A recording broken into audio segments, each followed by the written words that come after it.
A sale of the Trump Organization, with its 515 subsidiaries, would be exceedingly complicated. Done on a shotgun basis, it could cause its chief shareholder considerable tax losses. This Wednesday, Donald Trump, tweets aside, America's most reclusive president-elect, is scheduled to give what will be his first press conference in 6 months. It's also his best and probably last chance to explain how he plans to resolve the huge potential conflicts of interest between his job as chief executive of the United States and chief executive of an opaque global conglomerate with revenues of $10 billion, whose main, and currently appreciating, asset is his name. If he doesn't, the issue will bedevil, undermine and conceivably bring down his presidency. It won't be easy. Trump, of course, is in large part author of his own misfortunes. His umbrella company, the Trump Organization, is private, meaning it is required to produce few figures. He's also defied the example set by every previous White House candidate since Richard Nixon by refusing to publish the documents that might have provided real insight, his federal tax returns. The ideal solution, obviously, would be full divestiture of his businesses. But that's easier said than done.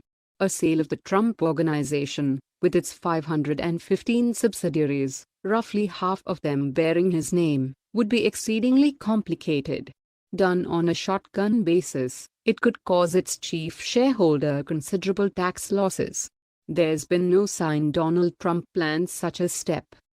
An alternative, pursued by presidents before him, though none with assets approaching the size of his, would be to place his interests in a blind trust, run by a completely independent third party who has no contact with him. But Trump hasn't sounded very keen on that option either. His idea of a blind trust is to turn over management of the Trump Organization to his children. But that would create no real barrier between him and his business, and even less of one now that he has named his son-in-law Jared Kushner as a senior White House advisor.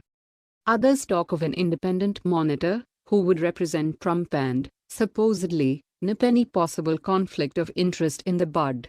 But would a monitor really be made privy to the entirety of the dealings of the Trump empire? To be fair, the next president, or rather the army of legal advisors that have been working on the problem since his upset victory in November, has tied up some loose ends. Business ventures in certain, particularly sensitive countries will be ended, and lawsuits against the now defunct Trump University have been settled.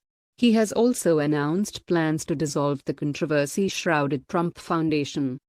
Complicating matters further, a president, and vice president, is exempt from the more stringent financial disclosure and divestiture requirements faced by cabinet and other top administration appointees.